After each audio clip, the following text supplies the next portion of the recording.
자, 얘들아, 이제 아까 대략적인 걸 한번 쭉 훑어봤으니까, 이젠 본문 보면서 한번 진행해 봅시다. 본문 보면서. 제목, 해외에 있는 우리나라 문화재래. 뭐에 대해서 얘기할 것 같아? 그쵸? 진짜 문화재에 대해서 얘기할 거야. 근데 그 문화재가 어디에 있대? 해외에 있대요, 해외에. 그래서 밑에 보니까, 야, 근데 보자마자 그림이 있어.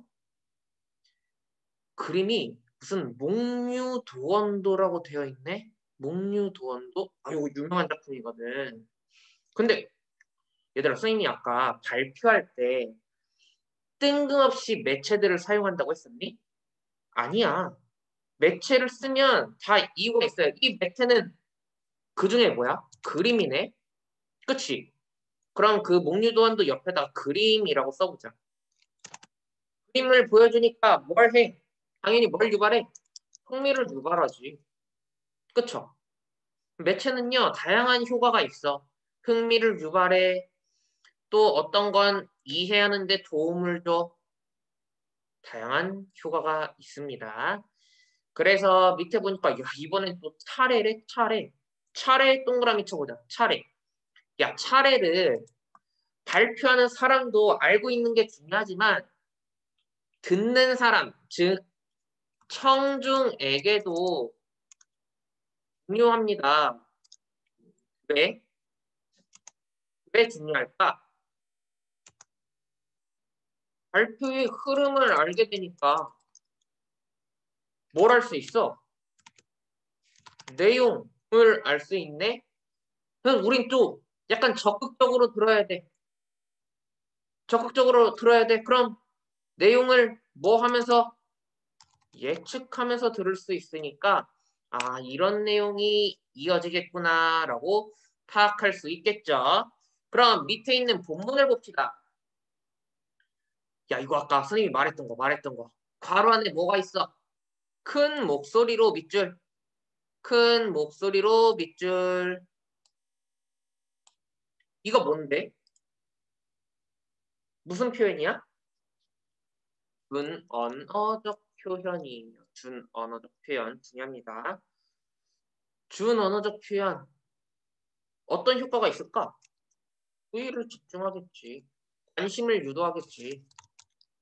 선생님이 이렇게 말하다가 야 이거 이렇게 말을 하면 크게 목소리를 하니까 너네 지금 놀랬지? 집중되는 거야. 어그로 잘 끌었지? 그치? 큰 목소리로 안녕하세요. 발표를 맡은 한민수입니다. 라고 되어 있네. 한민수래 지금 뭐 하는 거야? 자기소개하는 거지 뭘. 여러분 혹시 이 그림을 아십니까? 야 근데 너네 이거 아십니까? 한번 밑줄 그어볼래? 야 아십니까? 너네 친구들한테 발표할 때 존댓말 써? 안 쓰지? 근데요 원래는 써야 된대. 왜 그러냐면 이 발표라는 건요 높임말, 격식체 그러니까 높임말이 격식체를 쓰는 게 중요해.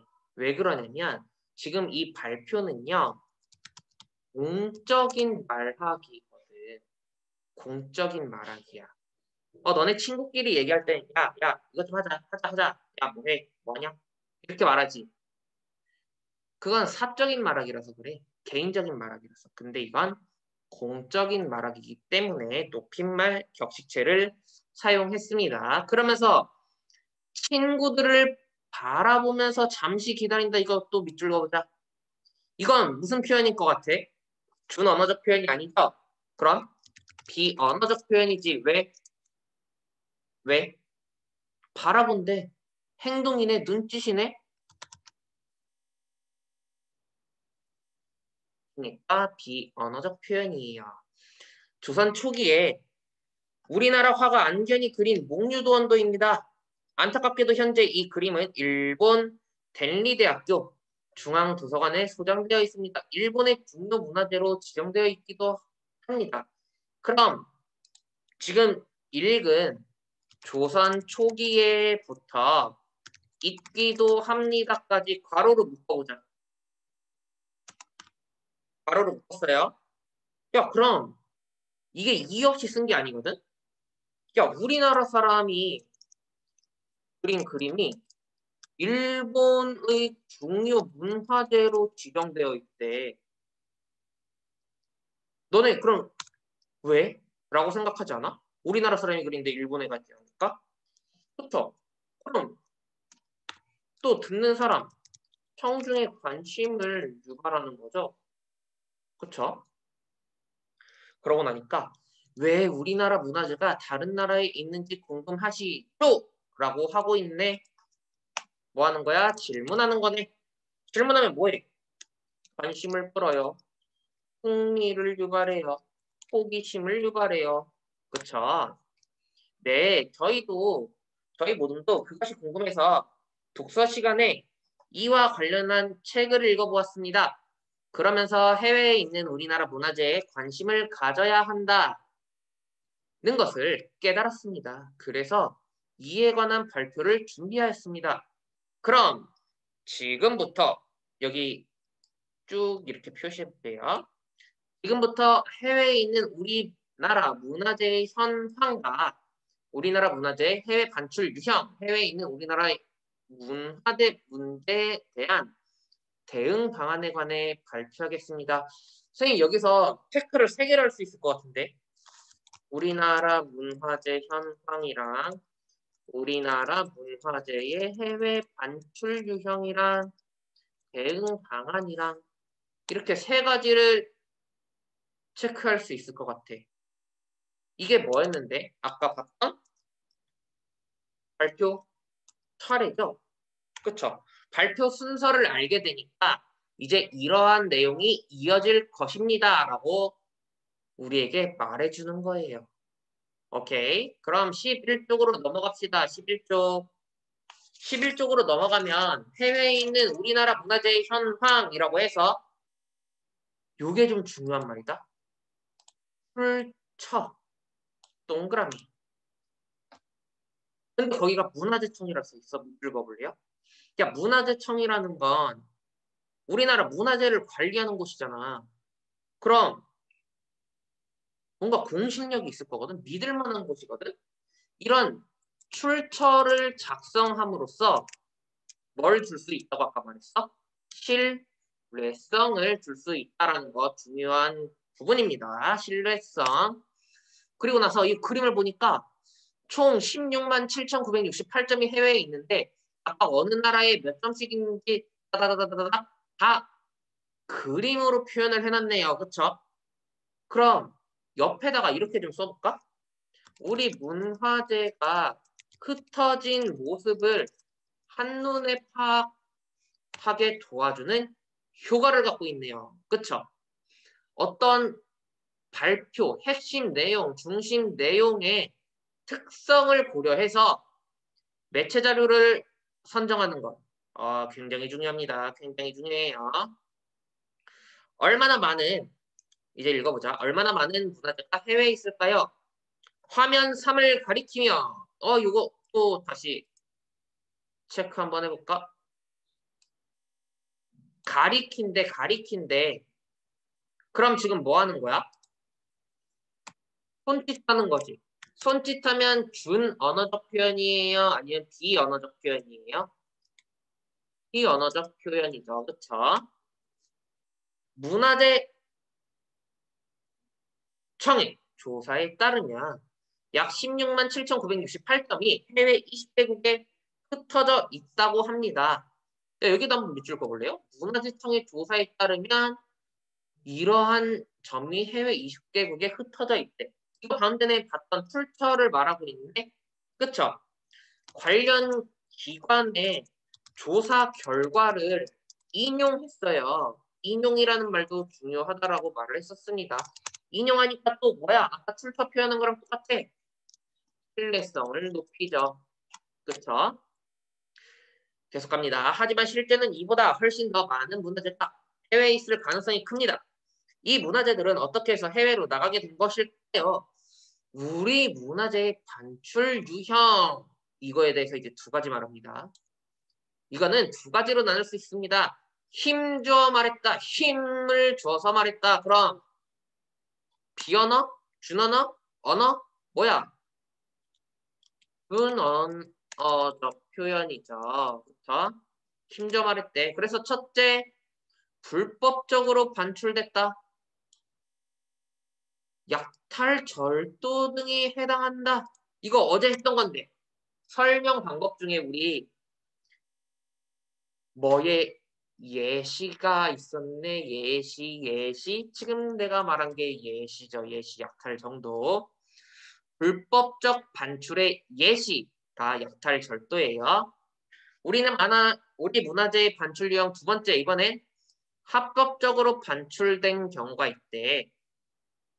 외교에서 선물 등이 그 예입니다. 외교에서의 선물 빗줄. 그럼 이거는 뭐겠어? 또 예시네. 어떤 거에 대한 예시야? 합법적으로 반출된 경우에 예시겠네요. 이 밖에도 어떻게 반출되었는지 알 수 없는 경우도 있답니다.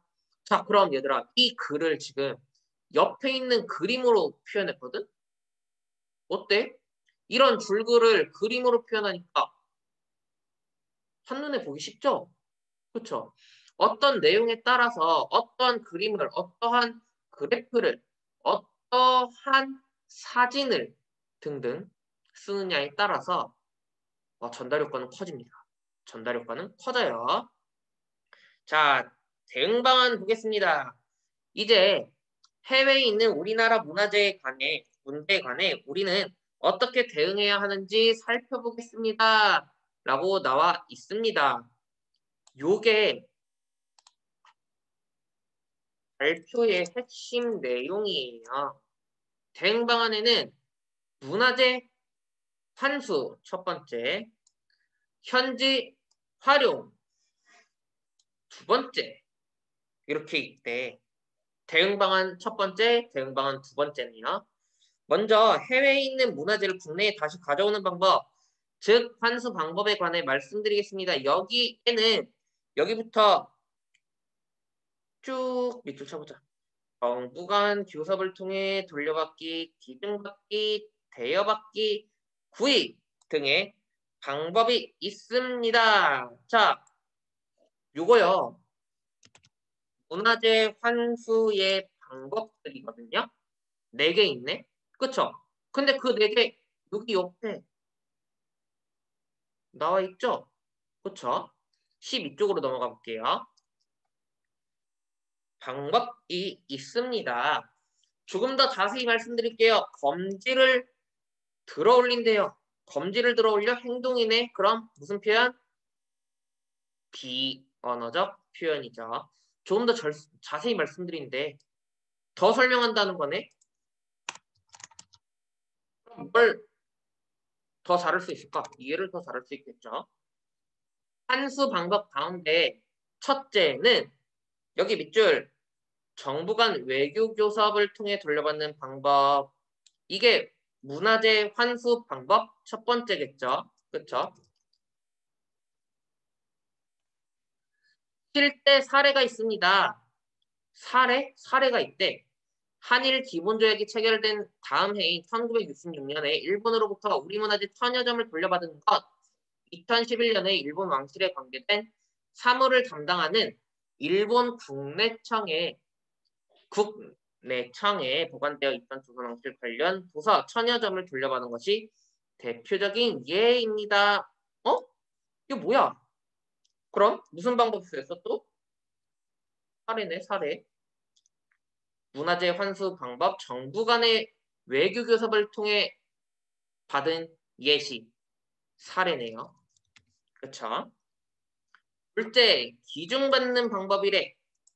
기증받는 방법은 또 그럼 뭐라 쓰면 되겠어? 문화재 환수 방법 두 번째네.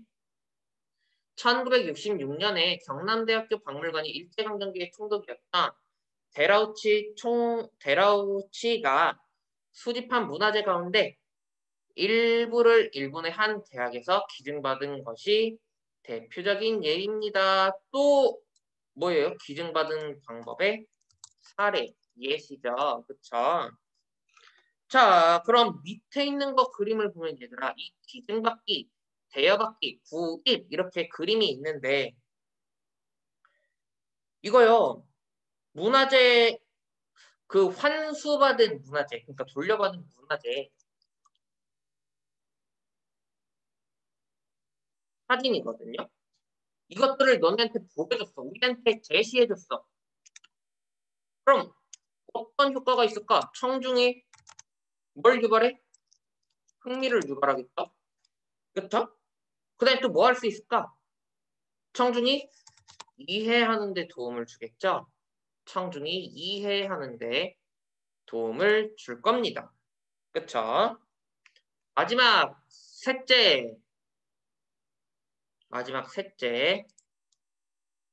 대여받는 방법입니다. 대여받는 방법이래.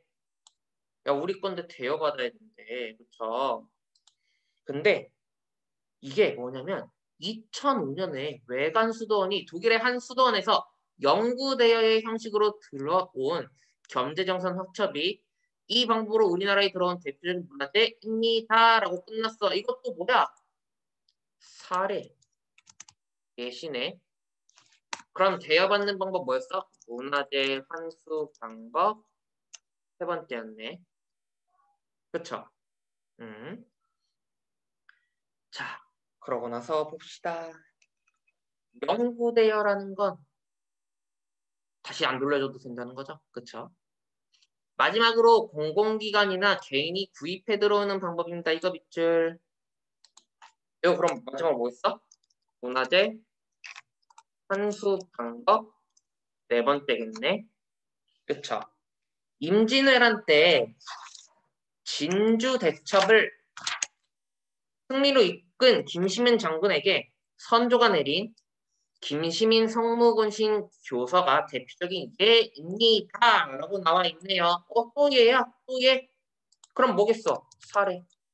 예시네. 그쵸? 국내의 방송사와 시민단체 등이 모금운동을 벌여 마련한 돈으로 일본에서 구입해드렸습니다. 자, 그럼 얘들아 이제 그래프 본다. 그래프 중요해요, 이거. 먼저 볼 거. 출처에 또 문화재청이네. 그럼 뭐야? 신뢰도 높이는 거죠?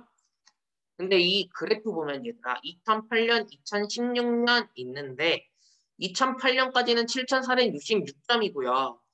2016년까지는 1027점이래. 그럼 환수한 양이 늘어났네? 그쵸? 그 늘어난 정도를 뭘로 표현한 거야? 막대 그래프로 표현한 거야. 왜? 왜? 어떤 효과가 있으니까? 한눈에 파악하기 쉬우니까. 어떤 걸 한눈에 파악하기 쉬운데 문화재 환수량에 이렇게 오차가 나냐, 그치? 증가를 한눈에 파악할 수 있는 거죠. 그쵸? 선생님이 나타내고자 하는 정보가 어떤 정보인지에 따라서 그 정보의 특성에 따라서 매체는요 다양하게 활용될 수 있다고 했습니다. 그쵸? 자 이렇게 여러 방법을 통해 여러 방법 밑줄 여러 방법은 왜 밑줄을 쳤을까? 우리 지금 이런 거는 문제가 그냥 읽고 나서 풀 수 있는 게 나와. 여러 방법 네 가지 있었는데 5개 중에 4개면 문제 내기 참 좋겠어요. 그쵸? 여러 방법에는 돌려받기도 있었을 거고요. 기증받기도 있었을 거예요. 대여받기도 있었을 거예요. 구입도 있었네요. 그쵸? 그쵸? 그렇게 되면 해외에 있는 우리나라 문화재가 국내로 돌아왔습니다. 화면 10을 가리키며 화면 10을 가리킨데 또 손짓하네. 그럼 무슨 표현이야? 비언어적 표현이죠. 그쵸? 2008년에는 7,400여 개의 환수 문화재가 2016년에는 1만 27점으로 늘었습니다. 환수 못지않게 중요한 것이 문화재의 현지 활용입니다. 2016년 일본 도쿄에서 열렸던 조선 공예의 아름다운 점이 그 사례라고 할 수 있습니다. 사례.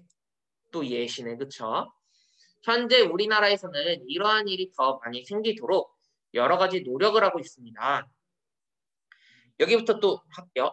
우리 문화재를 소장하고 있는 해외 박물관에 한국 문화재 상설 전시실이 생기도록 지원한다거나 밑줄 해외에 있는 우리나라 문화재가 온전하게 보존되고 연구될 수 있도록 비용과 인력을 지원하는 일 등을 하고 있습니다까지 또 밑줄. 지금 밑줄 2개 그었죠. 이거 문화재 현지 활용을 위한 우리의 노력을 나타내고 있는 거예요. 오케이? 봐봐, 현지 활용에 대해서 얘기하고 있잖아. 지금 우리가 밑줄 친 걸 옆에는 그림으로 나타내고 있고요. 이러한 노력이 바탕되니까 해외에 있는 우리나라 문화재를 우리나라의 역사와 문화를 알리는데 활용할 수 있을 거래. 이게 뭐야, 그럼?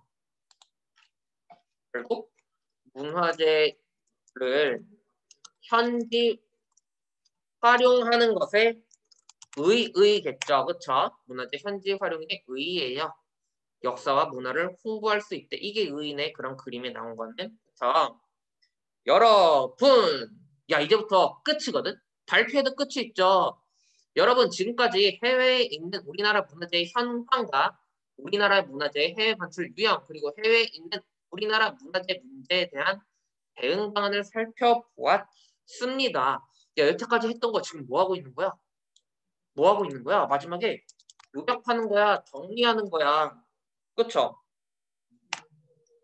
이번 발표를 준비하면서 저희 모두는 해외에 있는 우리나라 문화재에 관심을 갖는 것이 무엇보다 중요하다는 사실을 깨달았습니다. 그런데 얘들아, 13쪽 다시 한번 넘어가 보세요. 참고자료 같은 게 있죠? 출처를 다 남겼네. 그쵸? 출처를 다 남겼어요. 계속 갈게요. 우리가 꾸준한 관심을 가져야 그 문화재들이 우리 품으로 돌아올 수 있을 것입니다. 힘찬 목소리 밑줄 이거 무슨 표현? 그렇죠. 이제 나온다. 준 언어적 표현. 그쵸? 야, 목소리가 달라졌잖아. 그쵸? 그럼 뭐 하는 거야? 어그로 끄는 거야. 흥미 유발하는 거야. 내용 다시 한번 어필하는 거야. 내용 강조하는 거예요. 그쵸? 해외에 있는 우리나라 문화재에 관심을 꼭 기억해 주세요. 이것으로 저희 모둠의 발표를 마치겠습니다. 고개를 숙이면서 인사하는데 이거 행동이네. 그럼 무슨 표현? 그쵸? 비언어적 표현. 비언어적 표현으로 또 뭘 나타내? 아, 이 인간은, 이 사람은, 발표자는 예의 있는 사람이구나 확인하는 거야. 고맙습니다. 이러면서 발표가 끝납니다. 그럼 아까 봤던 건데 한번 살펴보세요. 형식 발표예요. 그런데 핵심 정보가 잘 드러나도록 내용을 구성했대. 핵심 정보에 따라서 특히 핵심 정보의 특징, 특성에 따라서 여러 매체를 활용할 수 있다고 했습니다. 선생님 그래서 아까 뒤에 있죠? 그쵸? 막대 그래프, 뭐 원 그래프 등등으로 볼 수가 있어요. 한눈에 파악하기 쉬워. 그쵸? 한눈에 파악하기 쉽습니다. 한눈에 파악. 그래서 도입 전개 마무리 나와 있네. 그쵸? 넘어가면 포인트 살펴보기. 이거 되게 중요하다고 했습니다. 언어적 표현, 준 언어적 표현, 비언어적 표현. 그쵸? 흥미 유발, 관심 유발, 집중하게 해. 결국 뭐 하는데? 전달을 잘해. 이해를 도와. 사용할 때 유의점, 출처를 분명히. 내용이 정확한지 확인해야 돼. 사실인지 확인하는 거죠. 팩트인지. 그래야 신뢰성을 높일 수 있습니다. 자, 우리 지금 여기까지 했고요. 여러분들은 이거 다시 한번 꼭 확인해 봐야 돼요. 그쵸? 다시 한번 꼭 확인하고 문제 풀도록 합시다. 고생했어요.